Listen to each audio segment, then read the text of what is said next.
This podcast is sponsored by the Fireman Moving Company. The Fireman Moving Company is the official moving company of WKU Athletics. Not only can they be trusted to move all the coaches in and out of Western, but they can move you anywhere nationwide. The Fireman Moving Company is owned and operated by firemen and is founded by WKU alumni. If you're looking to move sometime soon, give them a call at 270-791-1755 and get yourself a free quote. Welcome to Topper Talk, your number one Western Kentucky athletics podcast. I'm your host, Stephen Moffitt, and I'm joined by co-host Tyler Bailey. Hilltopper Nation, whether it's happening on the hill or on the road, grab those red towels, stand up and cheer, because it's up next on Topper Talk. All right, welcome back, and thank you for downloading and listening to another episode of the Topper Talk podcast. We are the official podcast of the Red Towel Trust Collective, and we are a proud member of the College Huddle podcast community. Make sure you're following us on all of our social media accounts. We're posting daily news and information, and also head on over to our YouTube channel. Make sure you're subscribed over there and get notified anytime we add a weekly episode. We've got another position breakdown series to dive into, man. I've got Tyler here with me, man. You ready to jump into it? Always, man. Always ready to talk about the tops. But before we do that, we have to get caught up with our Red Towel wrap-up, which catches us up with all the latest news that we've missed since we last recorded. So, Tyler, hit us with that Red Towel wrap-up. All right, so we're going to start off with some new coaching news. Lee Wood, he was named or new director news. Lee Wood was named director of WKU cross country and track and field. Yeah, congratulations to Coach Wood. He obviously kind of took that position as an interim when Coach Chumbley passed away earlier in the track and field season. So, hate that news of why he got elevated, but, love to see someone that was already with the program and knows the players and knows the athletes, can already relate to, everything they've gone through and has stuck by their side. So definitely congratulations to Coach Wood. Now, moving on to Ryan Weidman, he was named a third-team All-American by Baseball Writers Association and the Perfect Game USA. Yeah, the star of the show, the Conference USA Player of the Year, just arguably our best bat all year long. Ryan Weidman just getting his flowers as the postseason. As our season ended, we went out in the regionals, but, getting that third team All-American recognition by two different publications now so far is really, really high praise for him. Obviously, Mr. Weidman has already hit the transfer portal, and just earlier this evening as we're recording, he committed to Clemson, actually, but still a good recognition for the season that he had here at WKU. Continuing on, baseball coach Rardon and his 2012 JUCO national champion team are being inducted into the Iowa Western Hall of Fame. Yeah, definitely big congratulations and well-deserved to Coach Rardon. He's been inducted individually for his 20 years of service at Iowa Western and just a lot of wins there. And also his 2012 JUCO World Series winning team is also being inducted. So just a double whammy for him, as obviously he was the coach of that team. And just really awesome that Iowa Western's recognizing him. I think I read in the press release that the induction was going to happen in September, and I think it was going to happen around like a football weekend where they would have it on like a Friday night, and then they would bring him on the football field the next day to be recognized as well. So really awesome for Coach Rardon. I'm sure him and his family will enjoy getting to go back to their old stomping grounds and see some familiar faces and get to shake some hands and kiss some babies. Now, for some real coaching news, WKU basketball, they have announced the hiring as Nate Lane as an assistant coach. Yeah, you'd have to assume that Coach Lang is filling the vacancy that was left by Tim McAllister when he left and went to Georgia. So congratulations to Coach Nate. Welcome to the Hill, and we're glad to have you. And last but not least, Katie Craig finished tied for 65th in her first Epson Tour event. Yeah, our newest and most recent pro top, friend of the podcast, obviously, Katie Craig. Just the amazing junior and senior season that she had here at Western. I feel like, She's been one of the most covered athletes that we've had. We've talked a lot about Katie Craig and a lot of the tournaments she's won or been top five, and now that her eligibility has been exhausted, she's went on to the Epson Tour, and in her first event, obviously, she would like to finish higher than tied for 65th, but still. An accomplishment to be even playing at that level, continuing to playing after college and being considered professional now. So definitely big congratulations to Katie. And that wraps up this week's Red Tail Wrap Up. Moff, back to you.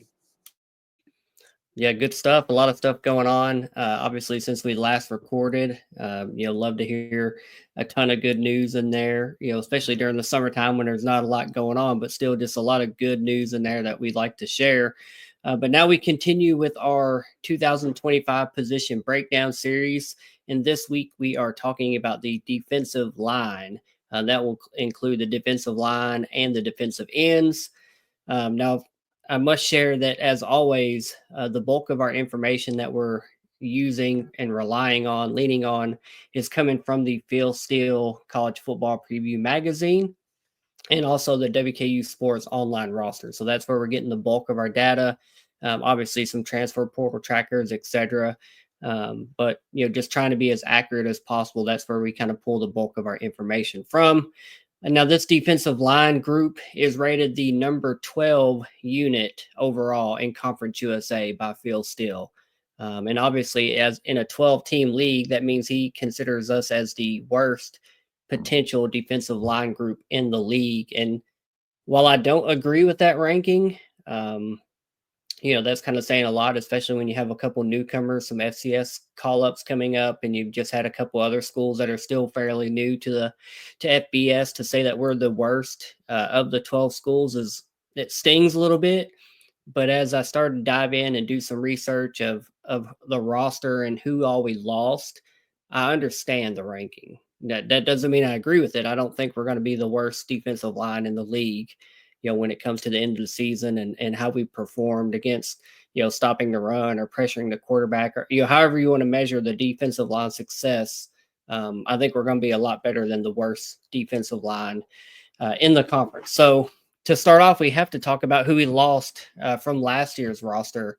And it is quite a few names, a lot of familiar names. We start with Deontay McCray. He transferred to Florida State. And we also lost Marcus Patterson. He transferred to Kennesaw State. We lost Hosea Wheeler. He transferred to Indiana University. We lost Dallas Walker. He transferred to Auburn. We lost Jaden Loving. He transferred to Marshall. We lost Keyshawn Harvey. He transferred to Eastern Tennessee. We lost Jalen Hand. He transferred to EKU. We lost Altarian Sandifer. He transferred to Austin Peay. We lost Zach Edwards, who ran out of eligibility. And then we also lost Terrion Thompson, who also exhausted his eligibility. So, just looking at that list, you got three guys that went to Power 4 schools. Another one that went in conference, another one that went Sunbelt, ETSU, EKU, Austin Peay. So just a lot of good, talented depth of bodies there, a lot of production, a lot of guys that had been here for 2 or 3 years and had produced for us. So that's why I say I understand the ranking of 12th. Now, I don't agree with it again. I think that when we start talking about the people we added and the people that are projected starters, I think we're going to be just fine on the defensive line front when you talk about just overall size, quality, and depth that we have on the roster. But again, looking at who we lost, it's a lot, and we had to replace a lot. So I understand the ranking, even if I don't agree with it. Tyler, what about some of these guys that we lost? What are your thoughts on them? Well, what you said about the three guys going to P4 programs, you got Dante McCray, Hosea Wheeler, and Dallas Walker. Really, Hosea Wheeler and Dante McCray, those were two tough players. It seemed like every time someone got stopped near the line or at the line or behind the line, it was usually Hosea Wheeler or Dante McCray. Now, you look at the block kicks, Hosea Wheeler had a real successful year last year. He finished second in total tackles with 75. He had 2 sacks for 10 yards, but he also blocked 2 kicks. Now, Dante McCray, he blocked 1 kick and he had 4 quarterback hurries, 2.5 sacks for 11 yards. I mean, and he also finished 4th on team, 59 tackles. You know, if you look at Dallas Walker, he had 49 total tackles, 4 tackles for loss for 9 yards, 1 pass interception for 2 yards. He had 1 quarterback hurry and 1 forced fumble. I mean, those yes, we lost a lot, and you know that, and then you look to people who go into, you know, ETSU, EKU, and all them, Marshall.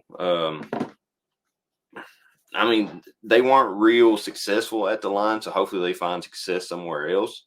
But I mean, filling those 3 guys is going to be tough, because you're right. The year before that, or last year, we had to replace a lot of people. We lost we lost a lot on the line. We lost a lot of experience. This season, we're kind of doing the same thing. It's Tank Thompson. You know, I wish he had another year, because it'd really be good to see him and Zach Edwards come back. But they played all they could, and they can't play no more. So you just got to keep on moving. And you're right. I think whenever you look at some of these numbers and the bios of the guy that's coming up, the guys, there's going to be a lot there to fill their shoes. But right now, you know, there's some stats on them, but we just don't know enough about them.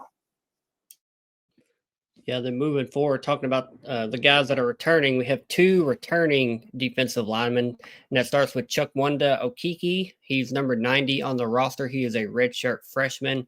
He is 6'4", 291 pounds. So probably had a good year in the weight room. Didn't see any action last year, redshirted, so still a freshman by academic classification. And then Brandon Tobias is number 96. He's also a redshirt freshman, 6'5", 245 pounds. So just 2 guys returning from the entire defensive line room and group last year. The rest of these guys that we're going to name off are going to be who we added, whether through the portal or high school signing. So starting with Robbie Harrison, he's number 13 on the roster. He's a redshirt junior. He's a 6'3", 314 pounds, and transferred here from IU. He had also previously played at Arizona State with George Hart III, which I thought was interesting. And maybe he was the player to be named in the Hosea Wheeler trade. I don't know. Maybe we just swapped those 2 guys. Then we also had added Elon Jones. He's number 50. He's a senior, 6'4", 225 pounds. He transfers here from Johnson C. Smith Junior College. We added Jakeem Fletcher. He's number 52, a redshirt senior, 6'1", 305 pounds from Alabama State. Then we added Jaden Gray, number 95. He's a redshirt senior, 6'2", 271 pounds from Louisiana Tech. We added Jaden Hardy. He's number 98. He's a redshirt senior, 6'2", 334 pounds from Grambling State. Then we added Eric Etienne, number 99, 6'1", 305 pounds from Norfolk State. And then we've got a few true freshmen that we signed, starting with Saku Peters, number 56, true freshman, 6'1", 268 pounds. And then Charlandon Strange, he's number 59. He's a true freshman, 6'3", 250 pounds. And then Kai Macatrado, number 91, true freshman, 5'11", 237 pounds. So, you know, just looking up and down that, a lot of upperclassmen, a lot of guys that have played a lot of football at other schools. They just don't have any tape and production here in our system at WKU, mostly in Conference USA. You know, Jaden Gray from Louisiana Tech obviously is going to be somewhat familiar with us, but, you know, kind of understand why, you know, again, going back to the ranking of number 12, it's just we have a lot of new names and faces, but we also have a lot of size. We have a lot of depth. We can rotate pieces in and out as needed. So I like the additions, man. Tyler, what about you? Talk to me about these guys we added to the roster. You know, I'm looking at it, and 2 of them stick out: Jakeem Fletcher and Jaden Hardy. Both guys over 300 pounds. You know, Jaden, he's 334, 6'2", big boy. He's going to be able to eat up a lot of offensive line. I feel like. And then Jakeem Fletcher, you know, from Alabama State, 6'1", 305. Both of them are upperclassmen. Both of them have had to learn tricks and you know, tips from their former schools. I'm sure they're going to bring that in here, and I'm sure that the coach had to see something for him to even recruit them. You know, I had to see good footwork, good handwork, and good moves to get around the offensive line. But I feel like the rest of the guys, you got Norfolk State, you got La Tech. La Tech's defense last year held us pretty good. You got IU, which is pretty awesome. You got Johnson C. Smith, the JUCO school. So I feel like all of them are going to bring in their different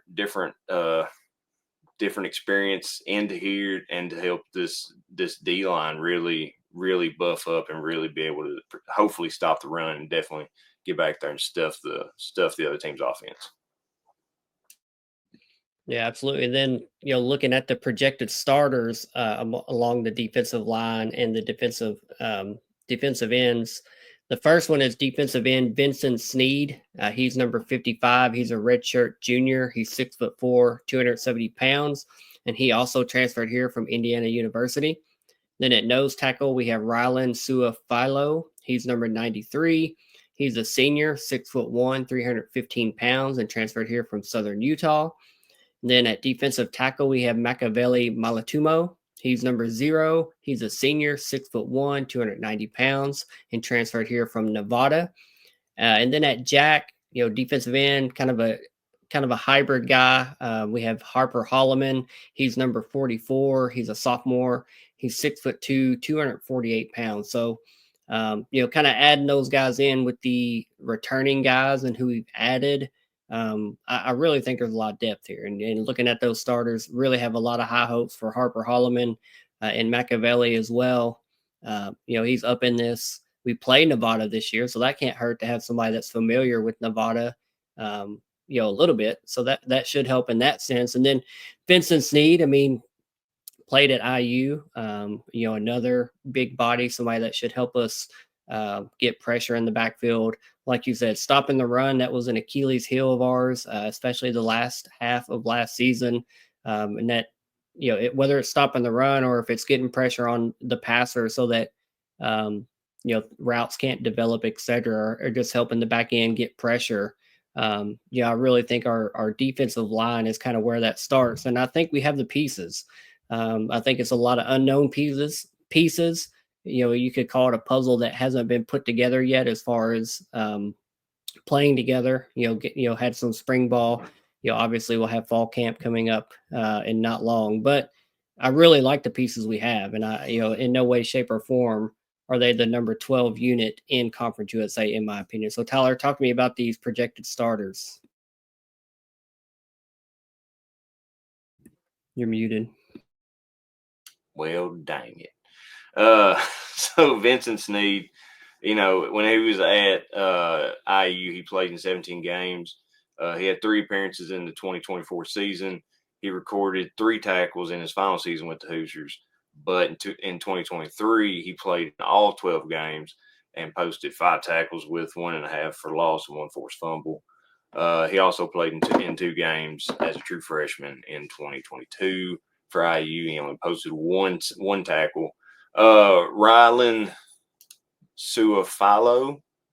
I hope I didn't butcher his name. I think I did that right. Now Machiavelli will never talk about you. I'm going to try. That's all I'm going to say. I'm going to try. Rylan, he had a real good career at Southern Utah. He played in all 33 games there over the 3 seasons. During his final season, he had 27 tackles, 7.5 tackles for loss, 1 sack, six quarterback hurries, and 2 fumble recoveries in 12 games. The dude just stuffs the stat box, and I feel like he's going to add a lot here. And with him being 6'1", 315, that definitely don't hurt. I feel like he's definitely going to add a lot to the line. Then you look at Machiavelli Malatumoa to Machiavelli. So he comes from Nevada. He had 10 starts at 19 games at Nevada for 25 tackles in his last 2 years there. So he does bring that big school well, I guess kind of big school, uh, a known school. He brings that kind of experience in here, and I feel like that's only going to help us. And then Harper Holloman, being the Jack player, he appeared in 8 games during his first season for WKU, and he appeared in the team's final 7 games of the season. He finished the year 9 tackles with 1 for loss, and he's posted multiple tackles in 3 games. So, he definitely has the Conference USA playing experience, and I feel like he's definitely going to also be the one that's going to help us out here, because this defensive line, you're right, we lost a lot of guys that played together, and kind of built a cohesion there. And these guys kind of had to do that quick because they're coming from all different schools pretty much. So it's going to be exciting to see what all unfolds. Yeah, absolutely. Now we're going to jump into the questions that we ask of every single position group. And the first question is, Tyler, who is going to be the hardest to replace from last year's roster? I'm going to have to go Hosea Wheeler for me. I'm going to go with that. He was very productive on the defensive side of the ball. And, I always felt like he knew what to do whenever he's out there on the field. Yeah, I'm kind of torn, between, Deontay McCray, Hosea, Dallas Walker, all 3 of those guys I'm kind of considering. Then also the hometown kid, Bowling Green proud, Terrion Tank Thompson. Also, he's right up there with me in my consideration. It's tough because all those guys played here for multiple years, were contributors, and were really effective. And we obviously would have loved to have any of them back if they were able. But I'm gonna go with Deontay McCray. I mean, he was just a really solid defensive end for us, and I think if he had gotten to come back, he obviously would have been impactful for a position group that is widely unknown as it stands. So, but when you have an opportunity to go to Florida State, go to a Power 4 school playing down in Tallahassee, or you generally probably aren't going to pass that up. I don't know how much money they threw at him, collective NIL wise, but I'm sure it was a decent sized bag. So happy for Deontay McCray, but I think he is going to be the hardest to replace, in my opinion. Tyler, who do you got? Who's going to be your breakout player for the 2025 season? Now, this can be any of the players that, I guess any players on the defensive line that we've talked about. Man, this is going to be tough. I'm going to go with. I'm going to go with Robbie Harrison. 6'3", 314 from IU. I feel like he's going to, he's not slated for the starter position. Who knows what's going to happen during fall camp though. So I'm going to go with him. I feel like he's primed to have a good season here. I think you could be right. I think, even though he's not slotted as a starter, those defensive line guys, when you have long defensive drives, I mean, you're rotating, subbing guys out as needed when those big boys get tired. So I definitely think and hope Robbie Harrison is going to be an impactful player. I've heard really good things about him. As we were signing him, heard nothing but good things about him from some people that knew him from his Arizona State days. But I think my candidate for a breakout player is going to be Vincent Sneed, defensive end, coming over from IU as well. By coincidence, just really good size on him, 6'4", 270. Just really think he could be somebody that kind of comes in, kind of opposite, Harper Holloman. That could be kind of a new double-edged sword there. We don't need these guys to be, in the backfield every play, but we need them to be disruptive, clogging running lanes, and at least applying pressure. I like to call it, getting the quarterback off their spot, even if you're not hitting them or getting a sack or a tackle for loss.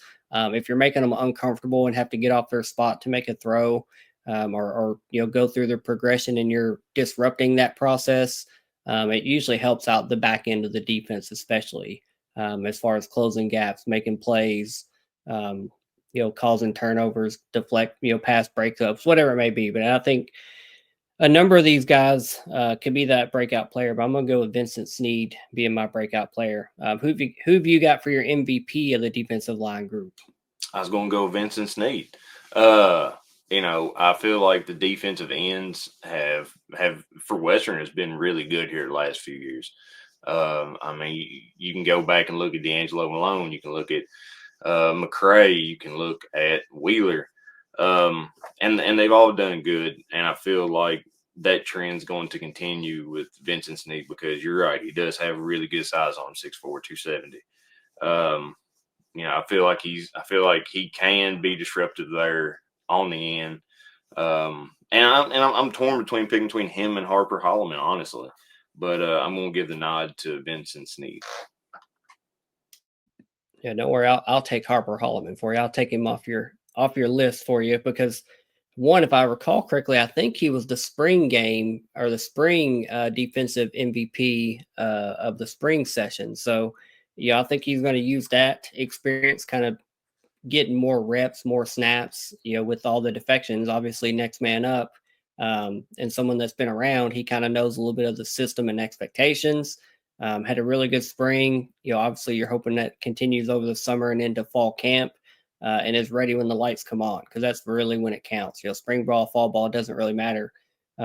It's when the lights come on, you get on the field, it's time to make some plays and be effective and know your gaps and know the schemes where your coverage, responsibilities, etc. are.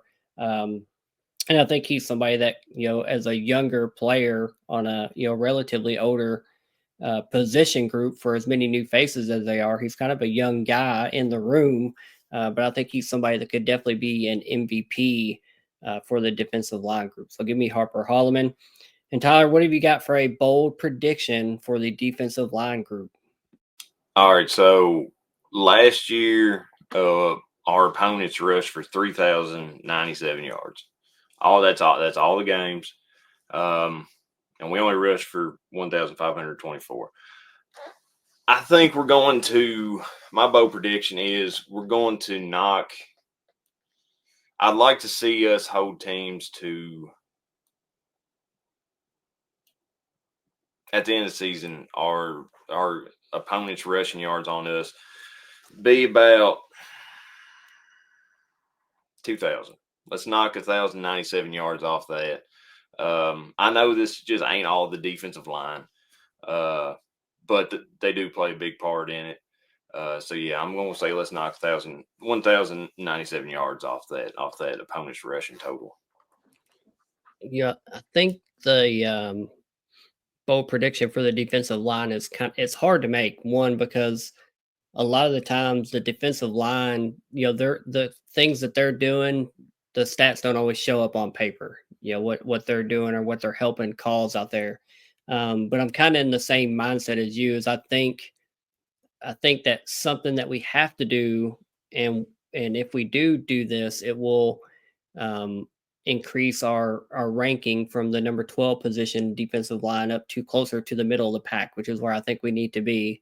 We don't necessarily need to be top 3 or 4, but if we're in the 5 to 7 range, I think that's obviously a whole lot better than where we were statistically last year and where we're being ranked preseason this year. So I think just from a yards allowed per game average, especially rushing yards allowed per game. Even like you said, it's not only defensive line, it's linebackers, it's the cornerback stars, etc., coming down and making plays. It has to be a full defensive team effort, to stop the run. But kind of starts up front, stopping those running gaps. And I think, and I don't have a number, I'm cheating, but I think we have to decrease the yards allowed per game. Like you said, if it goes from 3,000 total to 2,000 total, over 13, 14 games, whatever it is we played last year, or we end up playing this year, we have to drastically decrease the rushing yards per game that we allowed last year. And I think that's going to be a major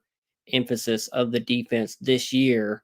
So give me that, where I think we're going to drastically decrease the rushing yards allowed per game on the defensive side. But that is it for this position group, the defensive line.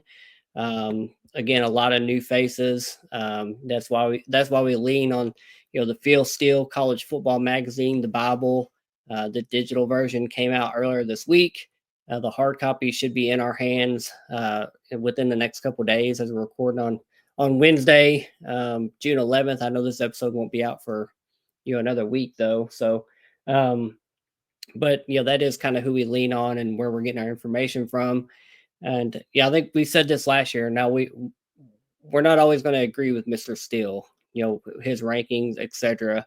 But one thing you can't knock Phil Steele on is his research and where he's getting his information from. He dives into every school just as in depth, whether it's Western Kentucky or Conference USA or a MAC team, just as much as he dives into the Alabamas, the Ohio States, the Georgias, etc. He gives everybody that same attention, the same amount of coverage, the same amount of information and research data is in his magazine, and that's why we've kind of long considered him the best source for our information and our data. And it's kind of, I tweeted it earlier today, it's Christmas in June whenever that magazine comes and it's in hand, because I'll spend a lot of my summer just chilling out on the front porch and reading over that and getting ready for football season to kick off on August 23rd. So really glad we obviously got to continue this the position series breakdown with defensive line. Already 3 episodes into that now. Still several to go, but man, just really love diving in and talking about every single player. Hate talking about the guys that we lost, but love talking about the guys that have decided to come here and be Hilltoppers for this coming football season. So always looking forward to that. And Tyler, go ahead and hit us with your final words and take us on out of here. Yeah, dog days, or not the dog days, but days of summer, the red towel wrap ups are not as long as I would like for it to be. Because I really like to spread the information on what's happening on the hill. But I'm hoping that, people listening can learn a whole lot more about the players that are coming in, the ones that are put their name on the dotted line to play for us and hopefully represent the university well out there on the field. I hope everybody's having a good summer season so far. It's not officially summer yet, but it's close enough. It sure does feel like it. Hope everybody's having a good year so far. And Moth, who has it better than us, bro? Nobody, buddy. You know it. Go Tops. Go Tops. Later, guys. See you, boy.